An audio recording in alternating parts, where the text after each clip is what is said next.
فأعوذ بالله من الشيطان الرجيم يا أيها الذين آمنوا لا تقولوا راعنا وقولوا انظرنا واسمعوا وللكافرين عذاب أليم۔ اے ایماندار لوگو، راعنا کا لفظ نہ کہا کرو، انظرنا کا لفظ کہا کرو، اور خوب غور سے کان لگا کے بات کو سن لیا کرو۔ یاد رکھو کافرین کے لیے، کافروں کے لیے دردناک عذاب ہے۔ حضرات گرامی قدر،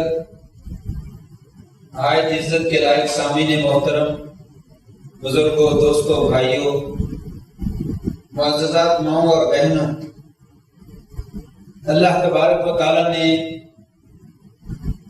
ہمیں نہایت ہی پاکیزہ، عمدہ، انتہائی شاندار اور جاندار دین عطا فرمایا ہے، اور اس پورے دین کا خلاصہ قرآن مجید میں اللہ تبارک و تعالی نے بیان کیا ہے۔ اور قرآن مجید کا اسلوب بہت ہی بہترین اور بہت ہی پاکیزہ اور بہت ہی عمدہ ہے، جس میں الفاظ کی بھی رعایت رکھی گئی ہے اور معانی کی بھی رعایت رکھی گئی ہے۔ ایسے الفاظ استعمال کیے گئے ہیں جس سے دوسرے آدمی کو بات سمجھ میں بھی آ جائے اور کسی کی حق تلفی بھی نہ ہو اور کسی کو تکلیف بھی نہ ہو۔ اس اعتبار سے ہمیں بہت ہی خوبصورت دین اور بہت ہی خوبصورت قرآن اللہ تبارک و تعالی نے عطا فرمایا ہے۔ اس کے بہترین اسلوبوں میں سے ایک اسلوب ہے کہ ہماری شریعت یا ہمارا قرآن ہمیں جس بات سے منع کرتا ہے، اس بات کی طرف جانے والا جو راستہ ہے اس سے بھی منع کر دیتا ہے۔ یعنی آپ یوں سمجھ لیجئے کہ اگر کوئی غلط کام ہے، شریعت اس غلط کام سے تو انسان کو منع کرتی ہے کہ یہ غلط کام نہیں کرنا۔ اس غلط کام کی طرف جانے والا ہر راستہ، خواہ وہ راستہ صحیح ہے یا غلط ہے، شریعت اس سے بھی منع کر دیتی ہے۔ آپ کسی بندے کو ملنے جاتے ہیں تو آپ اس کے دروازے پہ جاتے ہیں، دروازہ کھٹکاتے ہیں، اجازت طلب کرتے ہیں، پھر اندر جاتے ہیں۔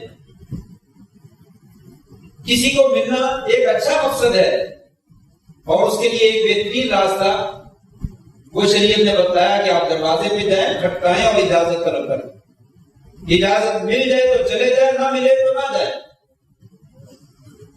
ایک آدمی دیوار پھلانگ کے اندر جاتا ہے، لوگ اسے پکڑ لیتے ہیں اور کہتے ہیں چور آ گیا ہے، اور وہ کہتا نہیں میں چور نہیں ہوں، میں تو بندے سے ملنا چاہتا تھا۔ تو یہ راستہ غلط ہے، نتیجہ اس کا اچھا ہے اگر وہ اپنی بات میں سچا ہے۔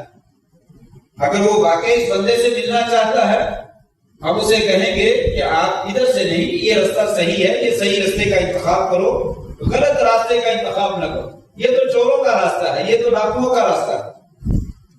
شریعت غلط راستے سے منع کرتی ہے، چاہے نتیجہ درست ہی کیوں نہ ہو، اور نتیجہ غلط ہو تو شریعت نتیجے سے تو منع کرتی ہے۔ اس کی طرف جانے والا جو راستہ غلط ہے اس سے بھی منع کرتی ہے، اور اس کی طرف جانے والا جو راستہ صحیح ہے شریعت اس سے بھی منع کرتی ہے۔ یہ ممکن ہی نہیں ہے کہ شریعت ایک چیز سے منع کرے اور اس کی طرف جانے والے سارے راستے جو ہم کو کھول دے اور کہے تمہیں چھٹی ہے، جاؤ اس راستے میں جس نے جانا چلا جائے۔ ممکن نہیں۔ جو راستہ برائی کی طرف لے کر جاتا ہے شریعت اس برائی کے راستے سے بھی منع کر دیتی ہے۔ قرآن مجید میں یہ اسلوب اور احادیث پاک میں یہ اسلوب بے شمار جگہ پہ بیان کیا گیا۔ ان میں سے ایک آیت میں نے سورہ بقرہ کی آپ کے سامنے پڑھی ہے۔ اللہ تعالیٰ فرماتے ہیں یا ایھا الذین آمنوا لا تقولوا راعنا، کیا ایماندار لوگوں راعنا کا لفظ استعمال نہ کرو، انظرنا کا لفظ استعمال کرو۔ صحابہ کرام نبی کریم صلی اللہ علیہ وآلہ وسلم کو مخاطب فرماتے تو یوں کہتے راعنا، یا رسول اللہ راعنا، اے اللہ کے رسول صلی اللہ علیہ وسلم ہماری رعایت کیجئے، ہمارا لحاظ کیجئے۔ ہم بھی لوگوں کو ایسے بولتے ہیں نا، یار ہمارا بھی خیال کر لینا، ہمیں بھی اپنی نظر میں رکھنا، اس کے لیے یہی لفظ بولتے ہیں ہمارا لحاظ کیجئے۔ بہترین لفظ ہے، معنی بھی صحیح ہے اور صحابہ کی نیت بھی صحیح ہے، لیکن اللہ تبارک و تعالیٰ نے یہ لفظ صحیح ہونے کے باوجود، اس لفظ کا معنی درست ہونے کے باوجود، صحابہ کرام کی نیتیں درست ہونے کے باوجود صحابہ سے کہا میرے نبی کے صحابہ یہ لفظ استعمال نہ کیا، بلکہ اس کی جگہ پہ کیا بولو، انظرنا، یا رسول اللہ ہمیں دیکھیے، ہماری طرف دیکھیں، ہمارا یہ معاملہ حل کر دیں۔ انظرنا کا لفظ بولے، رائنا کا لفظ نہ بولے۔ کیوں؟ تمہاری نیت درست ہے، یہ لفظ بھی درست ہے، اس کا معنی بھی درست ہے، لیکن یہ لفظ کا استعمال کسی غلط چیز کے لیے بھی ہو سکتا ہے، اس لیے جب یہ غلط چیز کے لیے جائے گا تو معاملہ گڑبڑ ہو جائے گا، آپ اس درست لفظ کو بھی چھوڑ دیجیے۔ صحابہ کرام تو صحیح لفظ بولتے، صحیح معنی کے لیے بولتے، نیت بھی درست ہوتی۔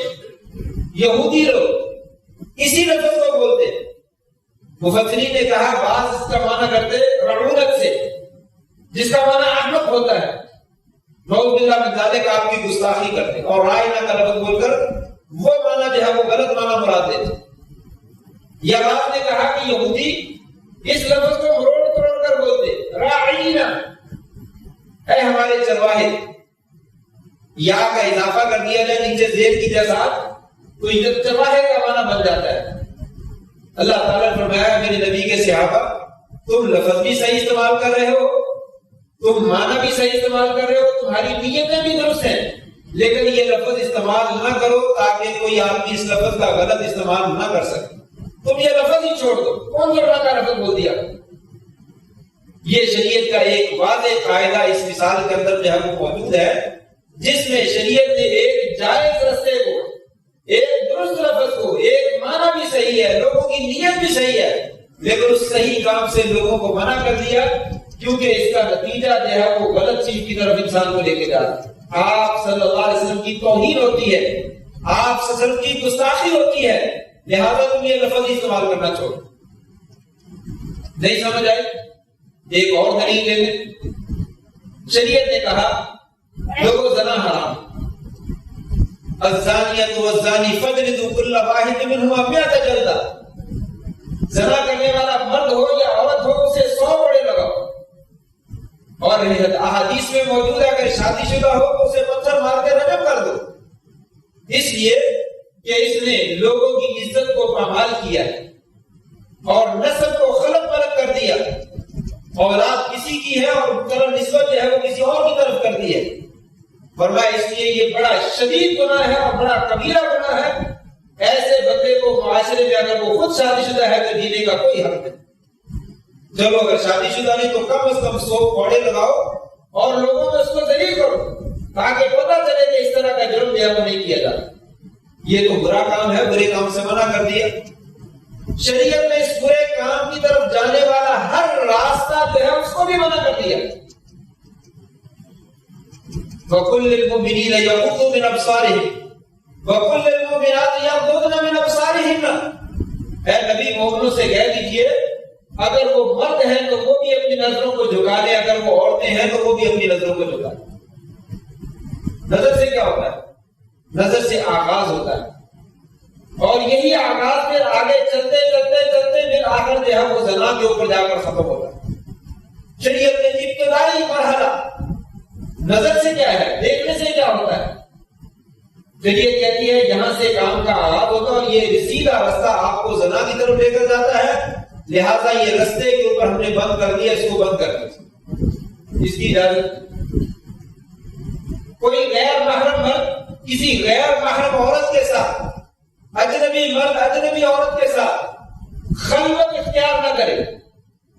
لا يخلون رجل بامرأة الا ومعها ذو محرم، کوئی مرد جو ہے وہ کسی عورت کے ساتھ جو ہے وہ خلوت اختیار نہ کرے مگر اس حالت میں کہ اس کے ساتھ محرم رشتہ دار ہو، اس کا باپ بیٹا بھائی موجود ہے، پھر اس کے ساتھ آپ چلے جائیں کمرے میں اور بات چیت کرنا ہو کر لیں۔ اگر کوئی اس کا محرم موجود نہیں ہے تو کمرے میں اکیلے اس کے کمرے میں نہ، دنیا کہتی ہے جی صدر ہے، ملک کی وزیر اعظم عورت ہے، ملک کی صدر عورت ہے، چیف آرمی اسٹاف عورت ہے، گورنر عورت ہے، تو اس نے میٹنگ کرنی ہے مرد کے ساتھ، 1 to 1 ملاقات کرنی ہے، ملکی امور میں تبادلہ خیال کرنا ہے. کیا حرج ہے اگر عورت بندے کے ساتھ ملاقات کر لیتی ہے؟ شریعت کہتی ہے وہ گورنر ہو، وہ چیف آرمی اسٹاف ہو، وہ صدر ہو، وہ وزیر اعظم ہو، اس کے لیے اجنبی مرد سے بند کمرے میں علیحدہ ملاقات کرنا حرام ہے، اس لیے کہ یہ رستہ اس کو غلط راستے کی طرف لے کر جاتا ہے. کیونکہ حدیث میں آتا ہے الا کان خالقهما الشیطان، ان کے ساتھ تیسرا شیطان ہوتا ہے. جو ہی دونوں خلوت اختیار کرتے ہیں تو وہاں پہ شیطان آ کر ان کے دلوں میں وسوسے ڈالتا ہے. آپ سب نے جب لوگوں سے کہا ایاکم والدخول علی النساء، لوگوں عورتوں کے پاس نہ جایا کرو. صحابہ نے کہا یا رسول اللہ افرائیت الحم، آپ کا دیور کے بارے میں کیا خیال ہے؟ دیور اپنی بھابھی کے پاس جا سکتا ہے؟ آپ نے فرمایا الحم والموت، دیور تو سب سے بڑی موت ہے، یہ تو سب سے بڑا فتنہ ہے کہ باہر کا بندہ وہ 10 دفعہ جھجکے گا میں اس گھر میں داخل ہوں یا نہ ہوں، کوئی باہر سے مجھے دیکھ تو نہیں رہا، وہ کہیں یہ گھر تو کسی اور کا، یہ بندہ اس کے گھر میں کیوں داخل ہو رہا، دروازہ تو کسی نے کھولا نہیں، یہ کیسے اندر چلا گیا؟ لیکن دیور کو کون روکنے والا؟ یہ تو گھر کا ایک فرد ہے.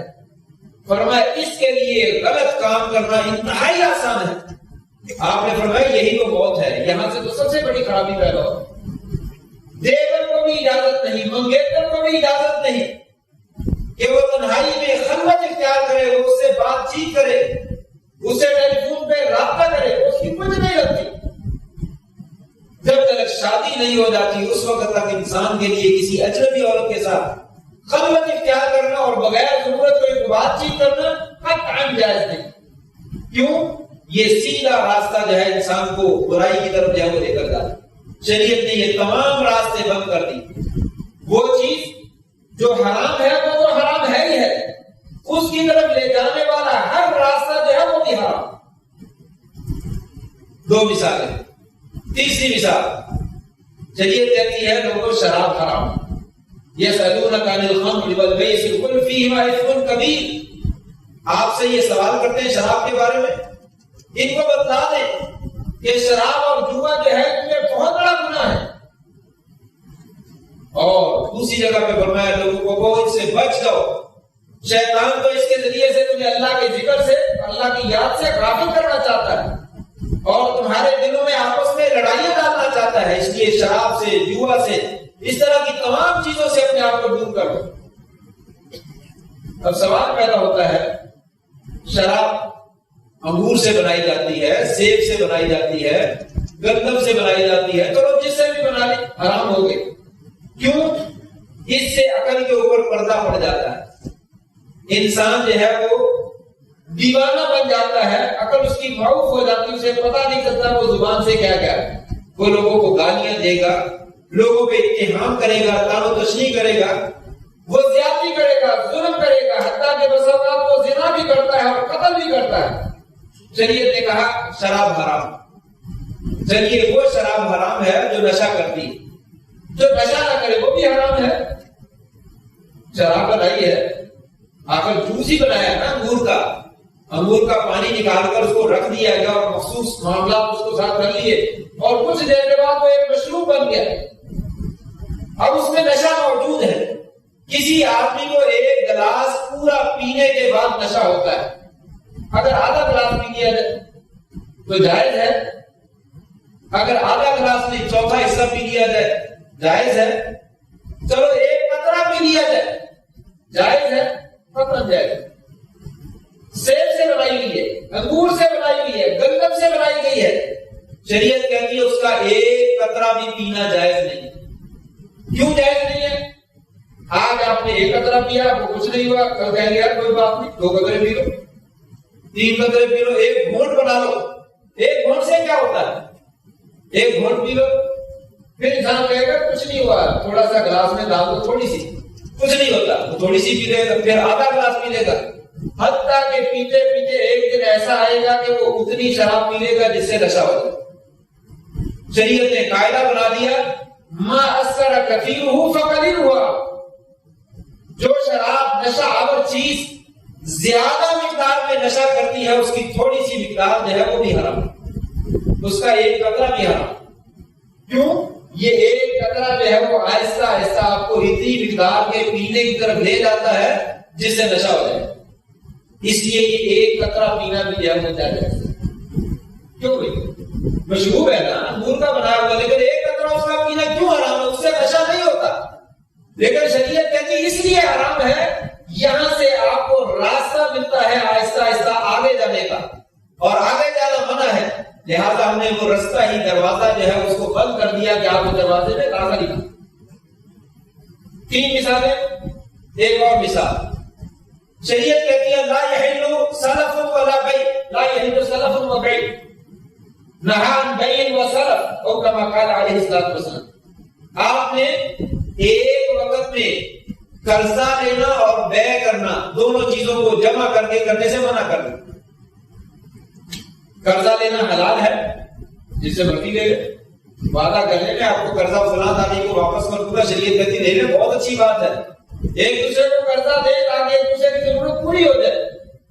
خرید و فروخت کرنا جائز ہے، شریعت کہتی ہے احل اللہ البیع وحرم الربا، شریعت نے تجارت کو، خرید و فروخت کو جائز قرار دیا اور سود کو حرام قرار دیا، لیکن شریعت کہتی ہے دونوں کو جمع کرنا جائز ہے۔ کیوں بھائی؟ جب دونوں کام جائز ہیں تو ان کو جمع کیوں نہیں کر سکتے؟ دونوں جائز ہیں، قرض لینا بھی جائز ہے، تجارت کرنا بھی جائز ہے، لیکن دونوں کیوں منع ہو گئے جمع ہونے کی حالت؟ شریعت کہتی ہے اس لیے منع ہے یہ دونوں آپ کو آہستہ آہستہ سود کی طرف لے کر جاتے ہیں۔ کیسے سود کی طرف لے کر جاتے ہیں؟ جب انسان کہے گا آپ مجھے یہ چیز فروخت کر دے، میں خریدنا چاہتا ہوں، وہ کہتا ہے میں بیچ دوں گا لیکن مجھے آپ پہلے قرضہ دیں، آپ مجھے قرضہ دیں تو میں آپ کو بیچ دوں گا۔ اب جب وہ قرضہ دے گا، قرضہ دینے کی بنا پر وہ قیمت کے اندر جو ہے وہ کمی کرے گا، اس نے میرے اوپر احسان کیا ہے لہٰذا میں قیمت تھوڑی سی کم کر دیتا ہوں۔ ہاں مارکیٹ میں وہ چیز 1000 روپے کی ہے، اس نے اس کو 1,00,000 روپیہ قرضہ دے دیا، 2 لاکھ 5 لاکھ 10 لاکھ دے دیا، وہ 1000 روپیہ کہتا 900 روپے دے دے، 800 روپے دے دے، پورے بازار میں کہیں سے 800-900 کی نہیں ملتی، وہ 800-900 روپے میں اس کو بیچ دیتا۔ اہل علم کا قاعدہ ہے کل قرض جر منفعتا فهو ربا، ہر قرضہ جو پرافٹ لے کر آتا ہے وہ سود ہوتا ہے۔ یہاں پہ بھی قرضہ جو ہے وہ 100 روپے کا 200 روپے کا پرافٹ لے کر آ رہا ہے، یہ سود۔ فرمایا یہ بیع اور قرضے کو جمع کرنے کی شکل میں کیا مل رہا ہے؟ سود مل رہا ہے۔ فرمایا ان دونوں چیزوں کو جمع نہیں کرنا۔ لا یحل سلف اور بیع، لوگوں قرضہ اور بیع دونوں کو ایک وقت میں جمع کرنا جو ہے وہ جائز نہیں، اس لیے کہ یہ آپ کو سود کی طرف لے کر جاتے ہیں۔ اگرچہ اللہ تعالیٰ کرے تو دونوں کام جائز ہے، قرضہ لینا بھی جائز ہے، دینا بھی جائز ہے، بیع کرنا، خریدنا اور بیچنا دونوں چیزیں جائز ہیں، لیکن دونوں چیزوں کو ایک وقت میں آپ جمع کر لیں تو یہ طریقہ جو ہے وہ آپ کو سود کی طرف لے کر جاتا ہے، شریعت اسے منع کر دیتی ہے۔ 4 مثالیں، 5ویں مثال ایک اور اس طرح کی، شریعت نے کہا نہا ان یخطب الرجل علی خطبۃ اخیہ، نہا ان یبیع علی بیع اخیہ، نہا ان یستام علی صوم اخیہ، کوئی آدمی اپنے بھائی کے سودے کے اوپر سودا نہ کرے، کوئی آدمی ایک بندے کی بیع کے اوپر اپنی بیع نہ کرے، کوئی آدمی شادی کا پیغام دوسرے آدمی کے شادی کے پیغام کے اوپر نہ بھیجے، تینوں کاموں سے منع کیا۔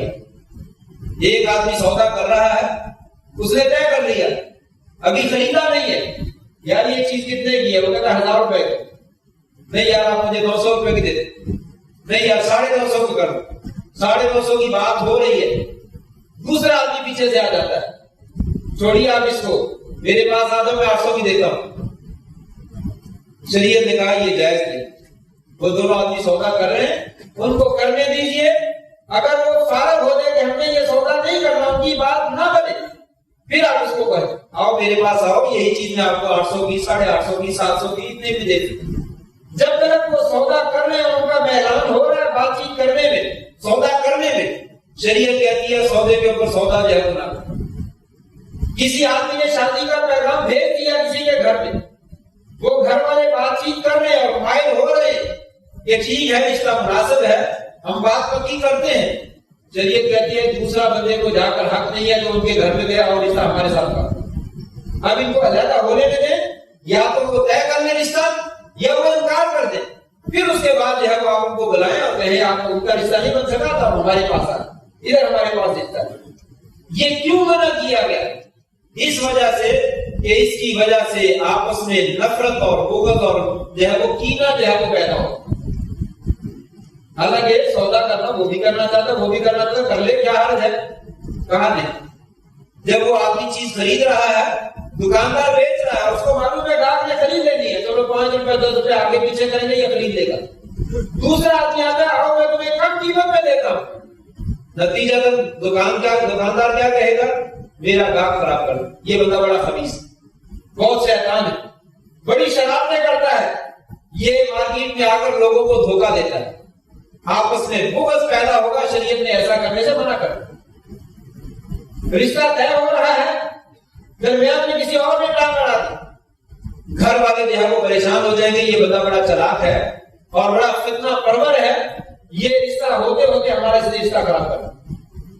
شریعت کہتی ہے آپس میں اس چیز سے بغض پیدا ہوگا، نفرت پیدا ہوگی، عداوت اور دشمنی پیدا ہوگی، اس لیے ایسا کام کرنا جو ہے وہ جائز نہیں۔ 5 مثالیں، 2 مثالیں اور ذکر کرتا ہوں تاکہ بات کھل جائے۔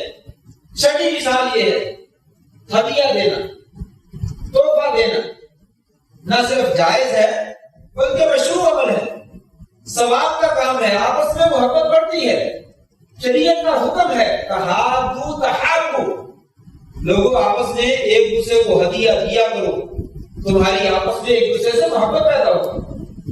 تحفے دینا یہ بہت اچھی چیز ہے، لیکن شریعت کہتی ہے کوئی بندہ کسی حاکم کو، کسی گورنر کو، کسی عہدے دار کو کسی قسم کا تحفہ نہ دے۔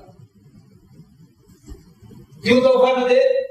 اس لیے کہ یہاں پہ تحفہ دینا حاکم وقت کو اپنے اصولوں پہ نظر ثانی کرنے کا موقع فراہم کر دے گا اور جو ہے اس کو نرمی کرنے کا موقع فراہم کرے گا۔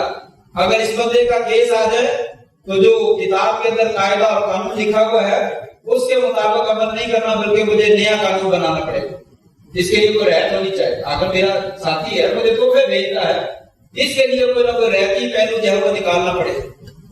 یہاں سے حق بات کو چھوڑ کر باطل بات کی طرف وہ چلا جائے گا، یہ تحفہ جو ہے اس کا ذریعہ بن رہا ہے۔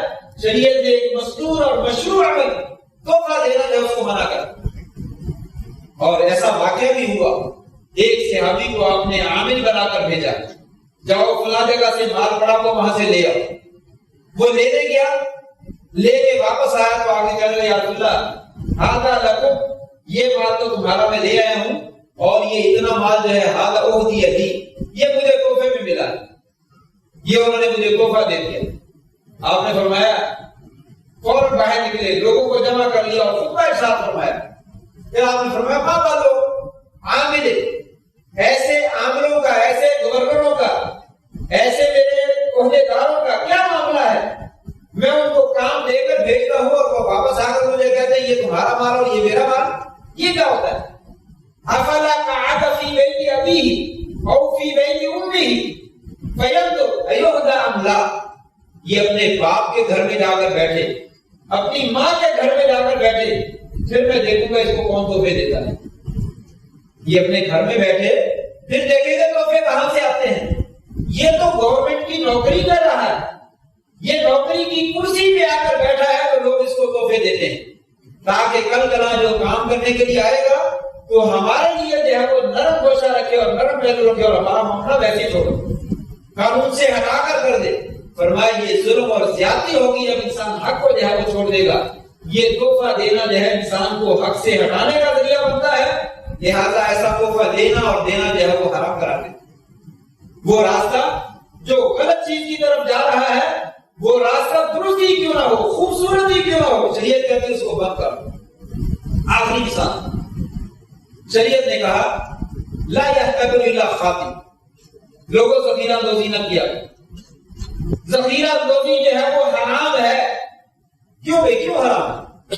ایک آدمی کے پاس پیسہ موجود ہے, وہ اپنے پیسے کے ذریعے سے مارکیٹ سے چیز خریدنا چاہتا ہے, 10 کلو خریدے, 10 من خریدے, 10 ٹن خریدے, کسی کو اعتراض ہونا چاہیے؟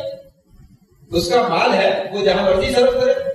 ظاہری طور پر اس میں کوئی قباحت نظر نہیں آتی, جتنا مرضی خریدے. شریعت کہتی ہے نا, جتنا مرضی نہیں, ضرورت کے مطابق خریدے, ضرورت کے مطابق کے علاوہ جو ہے اس کو نہیں خریدنا چاہیے. اتنا خریدے کہ مارکیٹ میں سے سارا مال ہی ختم کر دے, سارا مال اس کے پاس جمع ہو گئے, پھر یہ اپنی مرضی کا ریٹ لگائے. فرمایا ایسا کرنے سے لوگوں پر تنگی ہوتی ہے, لہذا اس کو اپنا ذاتی مال خرچ کرنے میں بھی کلی طور پر اختیار جو ہے وہ حاصل نہیں. شریعت نے ذخیرہ اندوزی سے منع کر. تیل کی قیمت بڑھنے لگتی ہے, سارے پیٹرول پمپ بند ہو جاتے ہیں. کیوں بند ہو جاتے ہیں؟ قیمت بڑھنے لگی. حالانکہ انہوں نے خریدا پچھلی قیمت پہ ہوا ہے, لیکن مزید پرافٹ کے چکر میں فرمایا یہ ذخیرہ اندوزی لوگوں کے لیے تنگی کا باعث ہے کہ آج قیمت نہیں بڑھنی, کل کو بڑھنی. آج پیٹرول پمپ پر اب آج کسی آدمی نے ضروری کام کی غرض سے کہیں پہ جانا ہے تو وہ جو ہے وہ گاڑی استعمال نہیں کر سکتا. وہ ٹرک کے ذریعے جائے, وہ بس کے ذریعے سے جائے, وہ کسی اور ذریعے سے جائے, وہ اپنی گاڑی کے ذریعے سے نہیں جا سکتا. اپنی گاڑی کے بغیر جانا اگر ناممکن ہو تو وہ انسان اپنا کام چھوڑ. شریعت کہتی ہے ایسا کرنے سے لوگوں پر تنگی ہوتی ہے, لہذا اس طریقے سے ذخیرہ اندوزی کرنا جو ہے وہ حرام. حالانکہ پیسے اس کے اپنے ہیں, چیز اس کی اپنی ہے, وہ بیچے نہ بیچے اس کو اختیار حاصل ہے. شریعت کہتی نہیں اختیار حاصل, جس سے لوگوں کو تکلیف اور تنگی ہو رہی ہے وہ کام کرنے کی اجازت نہیں دی جا سکتی. گویا کہ ان 7 مثالیں دینے کا مقصد یہ ہے کہ لوگوں, نتیجہ اگر غلط ہے, جہاں پہ آپ نے جانا ہے وہ معاملہ غلط ہے, اس کی طرف جانے والا جتنا بھی راستہ ہے چاہے وہ درست ہی کیوں نہ, اس کو بند کر دو. شریعت کی نظر میں وہ جائز ہے. اب آئیے میں بات کرنا چاہتا ہوں, یہ پچھلے دنوں جڑوالا میں حادثہ ہوا, قرآن مجید کی اہانت کی گئی, اس کے اوپر جو ہے وہ گالیاں لکھی گئی, اللہ کی توہین کی گئی, قرآن مجید کے اوراق کی توہین کی گئی. اس کے بعد کچھ لوگ جذبات میں آئے اور انہوں نے چرچ کو آگ لگا دی یا اس کی توڑ پھوڑ کی, اور سرکاری دفتر یا سرکاری رہائش جو تھی اس کی بھی توڑ پھوڑ کی, قانون کو اپنے ہاتھ میں لینے کی کوشش کی. اس بات کی قطعاً گنجائش نہیں ہے کہ شریعت ہماری, اسلام ہمارا, دین ہمارا لوگوں کو یہ موقع فراہم کرتا ہو کہ وہ قانون کو اپنے ہاتھ میں لیں. قانون کو اپنے ہاتھ میں لینے کا اختیار بالکل نہیں. یقیناً ایسے لوگوں نے جنہوں نے سرکاری افلاق کو نقصان پہنچایا ہے یا کسی چرچ کو نقصان پہنچایا ہے, انہوں نے بالکل غلط کام کیا ہے, اور ایسے کام کی قطعاً کوئی گنجائش ہے. انہیں گرفتار کرنا چاہیے, انہیں سزا بھی ملنی چاہیے, اور ان کے ساتھ جو معاملہ جس کے وہ مستحق ہے وہ کرنا چاہیے. اس میں کوئی دو رائے نہیں. ہم مکمل مذمت کرتے ہیں اس واقعے کی بھی, اور اس سے پہلے بھی جتنے کبھی کوئی ایسے واقعات ہوئے تمام کی مذمت کرتے ہیں. اور آپ سے بھی کہوں گا کہ ایسا کرنا بالکل جائز نہیں ہے, غلط ہے, اور ایسا کام نہیں کرنا چاہیے. کبھی بھی قانون کو اپنے ہاتھ میں نہیں لینا چاہیے. یہ ریاست کا کام ہے, یہ ادارے کا کام ہے, یہ حکومت کا کام ہے. وہ مجرم کو پکڑے اور مجرم کو سزا دے, اور اس کے ساتھ جو معاملہ کرنا وہ کرے. اس میں ہماری کوئی دو رائے نہیں. ہماری شریعت کی ہے, ہم یہی کہتے ہیں کہ لوگوں قانون کو کبھی اپنے ہاتھ میں نہ لو, گورنمنٹ تک معاملہ رہنے دیجیے, وہ جانے اور ان کا کام جانے. لیکن سوال یہ پیدا ہوتا ہے, یہ چرچ جلانے کی نوبت آتی کیوں ہے؟ یہ چرچ جلانا غلط کام ہے. اگر کسی آفیسر کا دفتر ہے یا رہائش ہے, اس کو جلانا یا اس کی توڑ پھوڑ کرنا یہ غلط کام ہے. لیکن اس غلط کام کی طرف آنے کا ذریعہ کون سا راستہ ہے؟ وہ راستہ جو ہے اس کو بند کرنے کی ضرورت ہے, اور وہ راستہ بند کرنا ہماری ذمہ داری نہیں ہے, وہ ریاست کی ذمہ داری.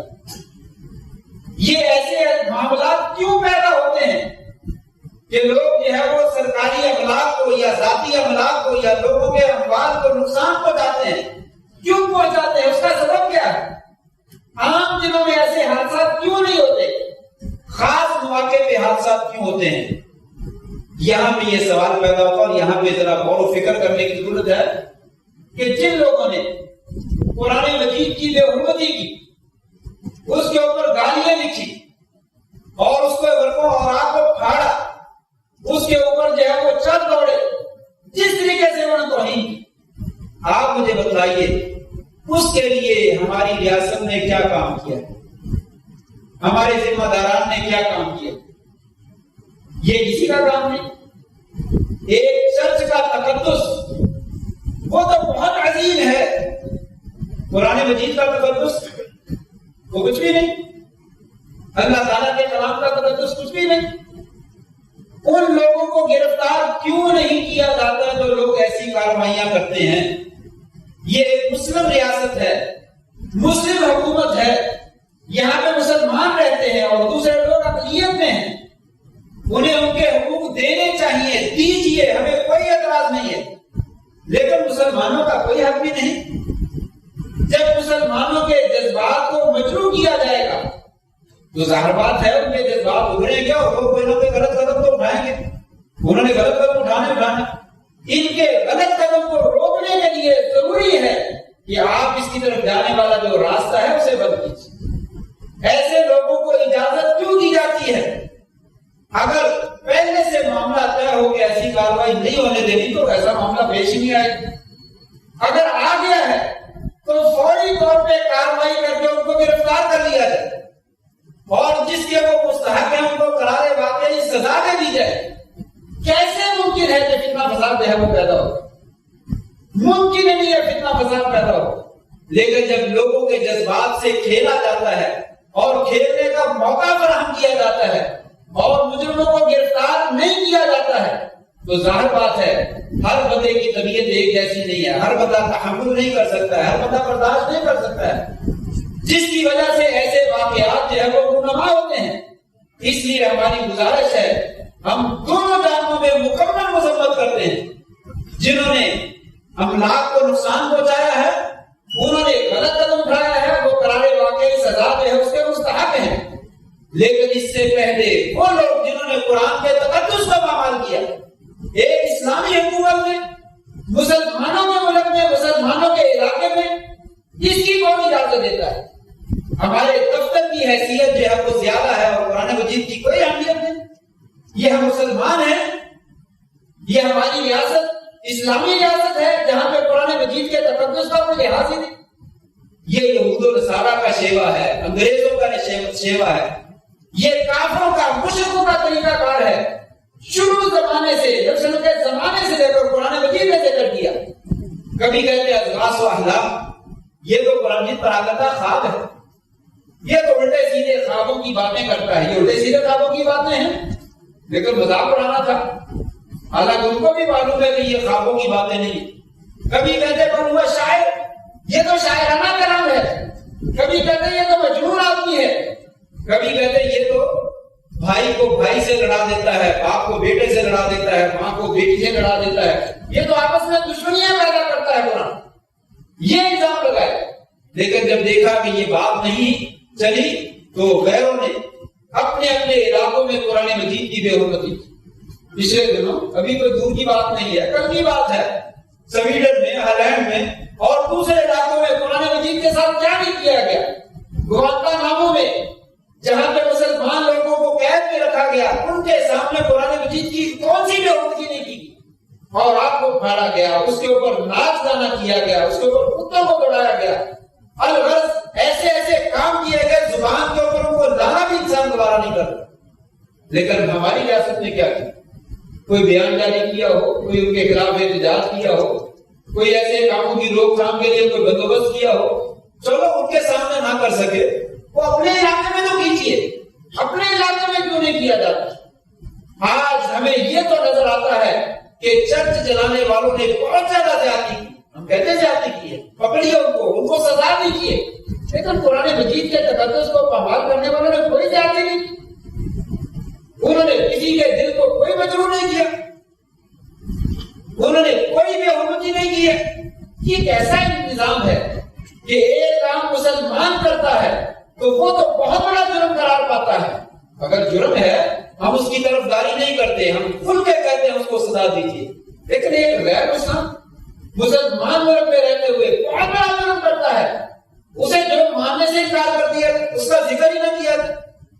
اتنی شہرت میڈیا پہ قرآن جلانے کے واقعہ کی نہیں ہو رہی ہے جتنی شہرت جو ہے وہ چرچ جلانے والوں کی ہو رہی ہے۔ انہوں نے جرم کیا، ٹھیک ہے جرم کیا تو پکڑ لیجئے، ان کو سزا دیجئے۔ ہم بھی سپورٹ کرتے ہیں اور مذمت کرتے ہیں اور تائید کرتے ہیں کہ ان لوگوں کو واقعتاً سزا ملنی چاہیے، لیکن اس کے ساتھ ساتھ جن لوگوں نے مسلمانوں کے تقدس کو، مسلمانوں کے جذبات کو مجروح کیا اور قرآن مجید کے تقدس کو پامال کیا ہے، ان کو کیفر کردار تک پہنچایا جائے۔ اگر یہ راستہ بند کر دیا جائے تو کبھی کسی مسلمان کو ذاتی املاک کو اور سرکاری املاک کو نقصان پہنچانے کا موقع نہیں ملے۔ یہ میری پوری تقریر کرنے کا مقصد یہ ہے، اسلام ہمیں بتاتا ہے برائی آگے ہے، شروع میں راستہ ہے، اس شروع کے راستے کو بند کر دو، برائی واقعہ نہیں ہوگی۔ یہ چرچ جلانے کا واقعہ یا سرکاری اور ذاتی املاک کو نقصان پہنچانے کا واقعہ یہ کیوں پیش آیا ہے؟ شروع میں راستہ ہے، مسلمانوں کے جذبات کو ٹھیس پہنچائی، قرآن مجید کے تقدس کو پامال کیا گیا، بے حرمتی کی گئی ہے، وہاں پہ آپ راستہ بند کر دیجئے۔ اللہ کے فضل سے کوئی مسلمان کبھی بھی سرکاری یا ذاتی کسی املاک کو کبھی بھی نقصان نہیں پہنچائے، نہ کبھی ایسا ہو بلا مقصد کسی نے کسی ذاتی املاک کو نقصان پہنچایا، ایسا ہوتا ہی نہیں۔ تو آپ پہلے وہ راستہ بند کر دیں۔ ہم بڑے ادب کے ساتھ، نہایت ادب کے ساتھ سرکار سے اور ریاست سے گزارش کریں گے لوگوں کو مسلمانوں کے جذبات سے کھیلنے کا موقع فراہم نہ کیا جائے، اور اگر کوئی کھیلتا ہے تو اسے کیفر کردار تک پہنچایا جائے اور قرار واقعی سزا دی جائے۔ پورے معاشرے میں اللہ کے فضل سے امن رہے گا اور سکون رہے گا اور کسی کو بھی زیادتی کرنے کا موقع نہیں ملے گا۔ اللہ تعالیٰ ہمیں اپنے دین کو سمجھ کر اس کے مطابق جو ہے وہ عمل کرنے کی توفیق نصیب فرما دے۔ وآخر دعوانا الحمدللہ رب العالمین۔